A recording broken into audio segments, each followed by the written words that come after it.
citizen in the advent of fake news and disinformation in my country. We need to work it out. We need to prove that we are the voice of the people. We are the media. We are the facilitators. Aniya na ang mga balita nga nahagpat sa Newsline Philippines Information Center. Ako si Paul Palacio. Putok na!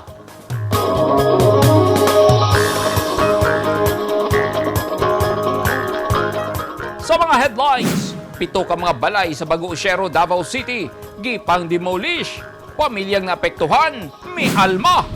O barter trading, buhion sa BARM, mga nasod nga miyembro sa BIM-IAGA, gilaumang musalbot.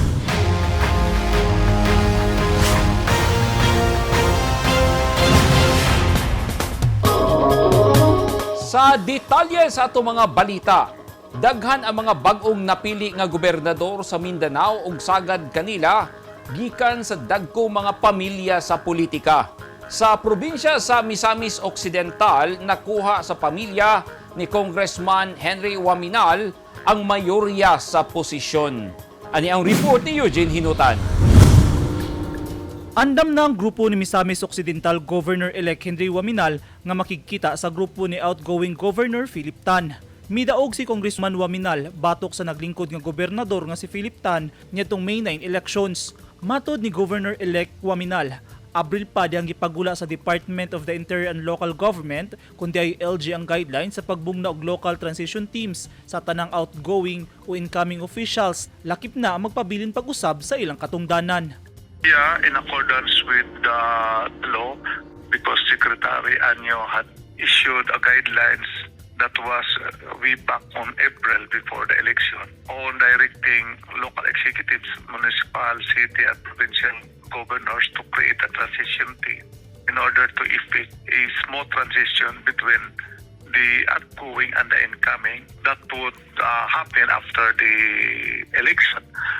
Subay sa direktiba sa DILG, obligado ang usa ka chief executive sama sa gobernador o mayor nga mumugna og transition team aron matunol ang mga dokumento ug mga papeles sa mosunod nga mulingkod sa pwesto ug hapsay nga maistoryahan ang pagsulod o paghawa sa mga opisyales ug labaw sa tanan dili mabalda ang pagpanerbisyo sa katawhan.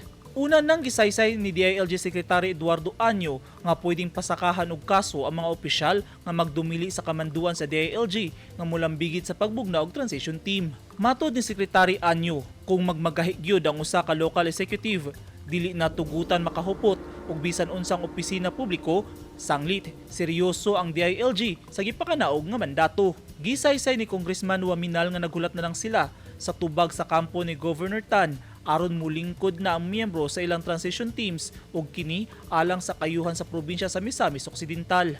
In order to discuss the matters and the acts that has to be done in order to achieve a smooth transition.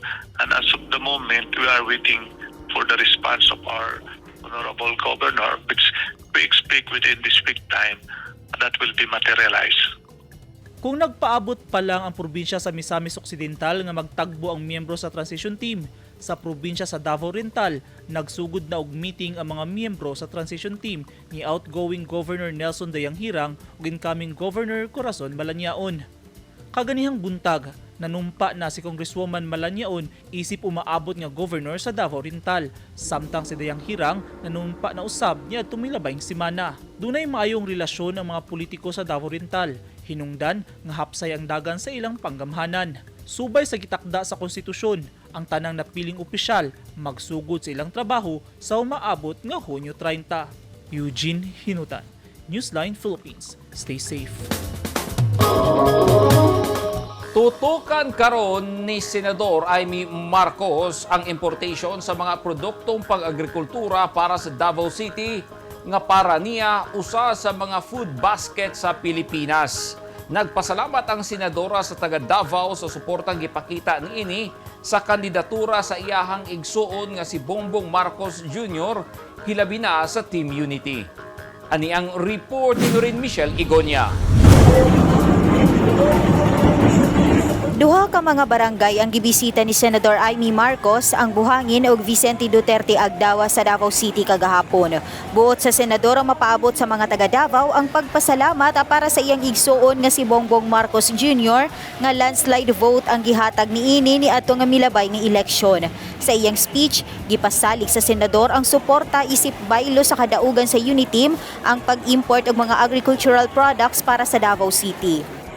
Pinili ko to, pinili namin ng Department of Agriculture at ihahatag na libre sa lahat. Mismong si Davao City Mayor-elect Sebastian Duterte o Senadora Bongo ang ni-welcome sa senadora. Nakahigayon sab si Duterte sa pagpasalamat sa gihatag niining hinabang sa mga Davaoenyong nagpitos o sa pagtabang niini sa kandidatura sa milabay nga piniliay. Bilhin natin isa na rin ninyo ang buto sa usang mandato. Una, pasalamat sa ito. Kung kayo ito mo, itong kampanya, hindi ang kailugan tayo ay nagtuwan, usalas sa nagtuwan nilirengay.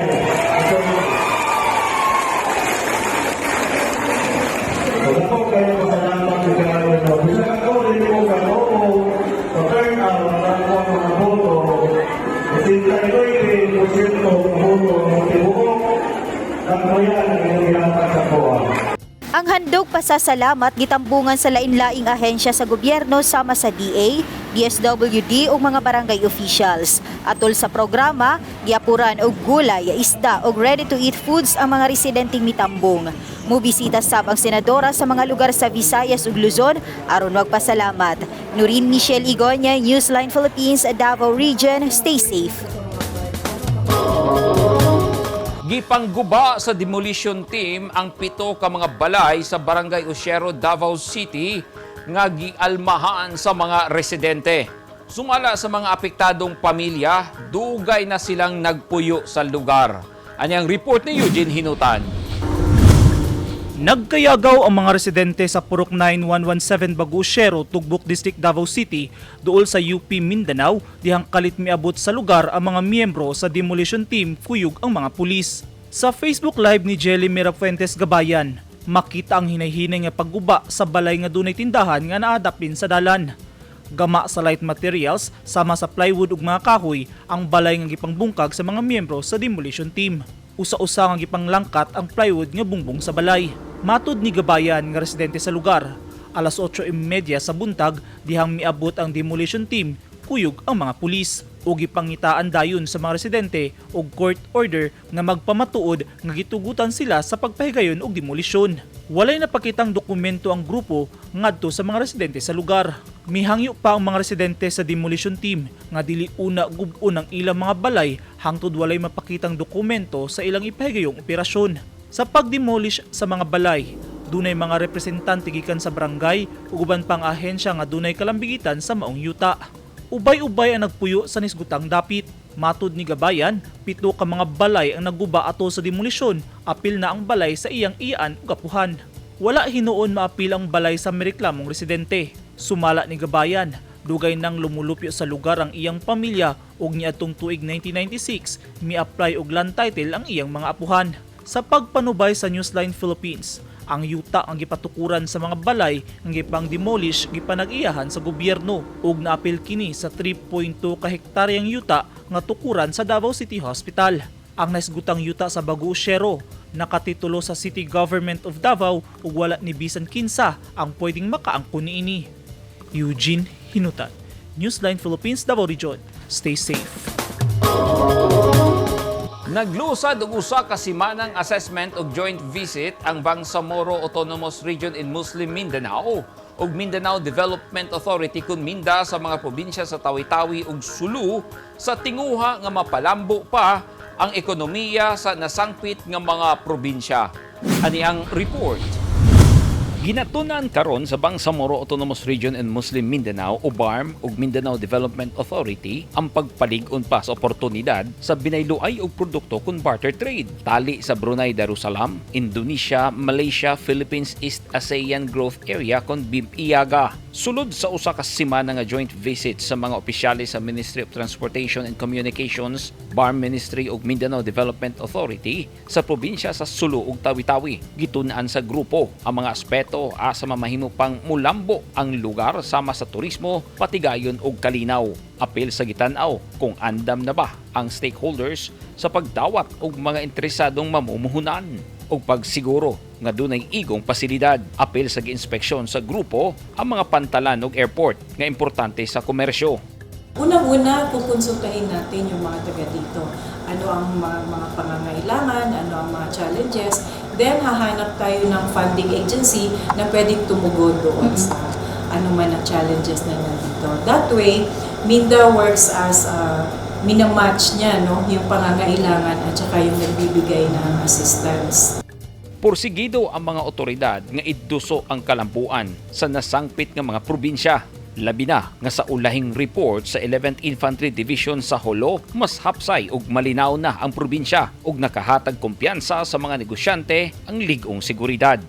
In-assess ko po yung ating mga capabilities dito in terms sa pantalan, ano pa mga kinakailanganin natin sa mga airports. And of course, yung paano natin ito mai-explain sa lahat ng interesadong pumunta sa Basulta na maraming opportunity dito. Kaya we need to present to everyone this is now BARM supporting the provinces that we have.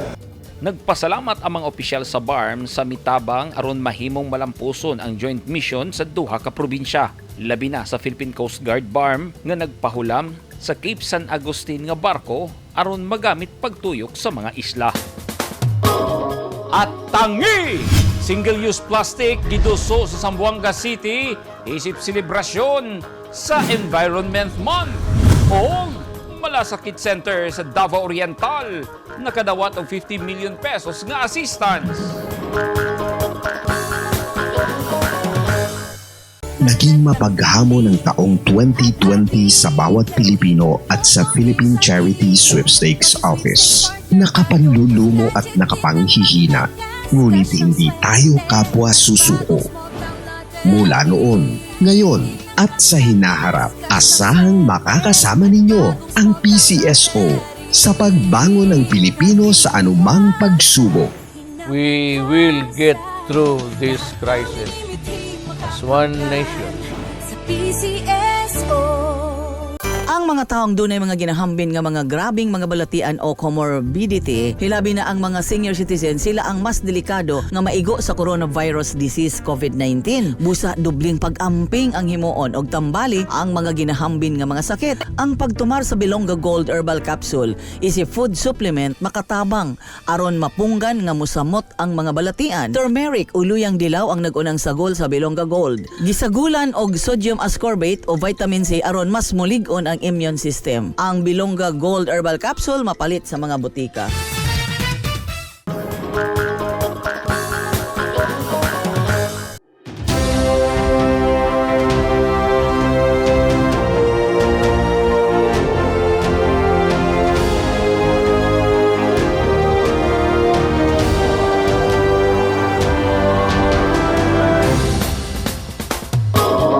This portion is brought to you by Toyota. This portion is brought to you by Rizal Memorial Colleges. This portion is brought to you by Davao Light and Power Company. Sa paningkamot nga mabalik ang kalimpyo sa hangin o malikayan ang grabing epekto sa industrialisasyon sa klima sa tibuok kalibutan, giduso sa gobyerno ang paggamit sa natural nga mga materyales o kung mogamit man og plastik. Sa kasumaran sa World Environment Month karong bulana, sentro sa lokal nga pagamanan sa Zamboanga ang ilang kampanya sa No to Single-Use Plastic. Sa sulat pahayag sa City Environment and Natural Resources sa Zamboanga, ilang gipanawagan ang pag-obserba sa No Single-Use Plastic. Buot pasabot ang tinuuray nga paglikay og gamit og mga plastic kay kinisagad ang hinungdan sa pagbaha og dagkong perdisyon sa kinaiyahan. Sa usa ka survey sa Social Weather Station, gawas nga 7 sa napulo ka mga Pilipino ang nagtuo nga ang pinaka-epektibong pagpreserba sa kinaiyahan mao ang pagbawal sa paggamit og plastic. Nanguna sa mga plastic nga sagad ginagamit mao ang plastic straw, stirrers sa kape, plastic bags, styrofoam o polystyrene container nga sagad butangan og kape, Tetra Pak, plastic drinking cup, plastic nga kutsara og tinidor og plastic nga botilya sa mga juice og plastic nga butanganan og botilyang tubig. Sa susamang survey, unom sa napulo ka mga Pilipino ang nagkanayon nga mas ilang pilion nga ibutang ang ilang mga napalit nga pagkaon sa usa ka recyclable nga container imbis sa mga gagmayng cellophane. Kagahapon Hunyo 5, dungan nga nanghinlo ang mga residente sa tanang barangay sa syudad isip pag-obserba sa World Environment Day. Doon na nakahanay nga mga aktibidad ang Office of the City Environment and Natural Resources alang sa usa ka bulan nga selebrasyon sa World Environment sama sa pagpahigayon og panagpulong sa mga tag-iya og drugstores, stores selling China-made items ug public market stall holders subay sa EO 453 sa Hunyo 15. Celebration of Arbor Day pinagi sa pagpananom og mangrove ug sa Hunyo 25 og coastal cleanup sa Artilim Boulevard ug awarding ceremony sa Pitsa 28. Nakadawat og 50 million pesos nga cash assistance ng Davao Oriental Provincial Medical Center gikan sa Office of the President nga mosustener sa malasakit center sa ospital. Dakong tabang ang assistance hilabi na sa mga kabos og indigent nga residente sa probinsya nga walay igong ikabayad sa ospital. Anyang report ni Norin Michelle Igonia. Mismong si Senador Bongo nga author sa Malasakit Center ang nagdunol sa 50 million nga cash assistance alang sa Davao Oriental Provincial Medical Center. Pundo kini alang sa mga indigent nga pasyente sa probinsya nga walay ikabayad sa ospital. Matod ni Senador Bongo, tungod sa Malasakit Center nga mo'y padulngan sa kwarta, wala na'y mabayran ng usa ka indigent nga pasyente nga na-admit sa ospital. Pwede magawahan, bisag magkambyo og administrasyon kay malaod naman hindi naman yun ni mawala, no? Pero at least ug atong tanawon sa kadugay sa panahon through the initiative of Senator Bongo with the leadership of PRRT nahitabo yun ning gitawag nato na Malasakit Center. And of course, daghan pang mga proyekto nga nahatag sa Senator Bongo sukad sa paglingkod ni PRRD isip presidente nato sa Pilipinas. With that, Senator Bongo, daghan-daghan kayong salamat. Natukod ang Malasakit Center sa Davao Oriental ni atong tuig 2020. Sa milabayng tuig, 7,366 na ka mga pasyente ang natabangan ug ning tuiga 4,000 na ang nakabenepisyo sa Malasakit Center. Patas na po siya. So, since patas na po siya, mandated by law naman po lahat ng DOH sa hospital. Halimbawa, meron pong na-create na bagong DOH hospital, pwede pong lagyan. Basta yung 4 na ahensya ng gobyerno ay maglalagay sila ng kanilang mga opisina doon para may pangtulong po. Kasi ang Malasakit Center po, it's a one-stop shop. Nasa loob ng hospital, yung 4 na ahensya ng gobyerno, PhilHealth, PCSO, DOH, DSWD, natutulong sa mga pasyente hanggang maging zero balance po ang billing ng pasyente. So, importante rito, qualified sila, sumunod sila sa criteria ng set by the law, ay magkakaroon sila ng Malasakit Center sa kanilang mga hospital, sa DOH hospital, and mga provincial or city hospital, but they should follow the criteria set by the law.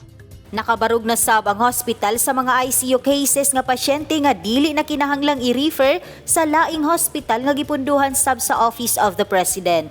Became the recipient of the 86th Malasakit Center in the Philippines. The launching of the Malasakit Center here is very timely, especially in the advent of COVID-19 pandemic, which has further intensified the need to establish a one-stop shop where all of these can be addressed, all our problems, all medical concerns. Patients seeking medical and financial assistance will no longer endure the burden of queuing up for aid in offices scattered across various locations in Makati City as the provision of assistance has been made more convenient and accessible through the large Malasakit Center in the province. Atol sa pagbisita sa senador, giapuran sab niini og tag 3,000 pesos ang 5,000 ka mga residenteng miyembro sa Fisher Fox, solo parents ug senior citizens gikan sa DSWD. Nang hatag sab og groceries, food packs ug nagpa-raffle og tablet alang sa mga estudyante ug naasay sapatos ug bisikleta. Noreen Michelle Igonia, Newsline Philippines, Davao Region. Stay safe. Gilusad sa City Veterinary Office sa Cagayan de Oro ang laing hugna sa online registration alang sa libreng pagpakapon ug paglaygate sa mga binuhing iro ug iring sa syudad. Sumala ni Acting City Veterinarian Dr. Lucien Atli Akak nga duha lang ka mga hayop matag pet owner ang gitugot nga marehistro. Usa ka gatos ka mga pet owners ang pwedeng makaparehistro aron maka-avail sa libreng kapon ug laygate base sa sistema sa online registration kung first come, first served basis ang proseso. Ug galing malampusong makarehistro sa online registration, dunay schedule nga ihatag sa mga pet owners pinagi sa contact details nga gihatag sa link atol sa pag-fill out.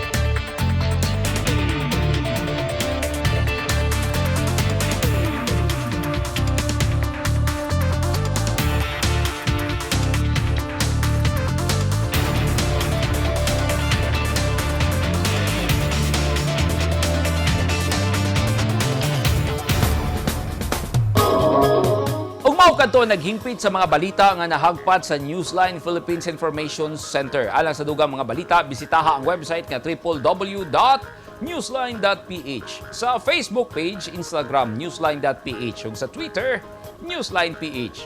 Kung aduna mo'y mga balita o impormasyon sa inyong tagsa-tagsa ka mga lugar sama sa sunog ug baha, mamahimo ka na ninyong i-share pinagi sa Newsline Messenger.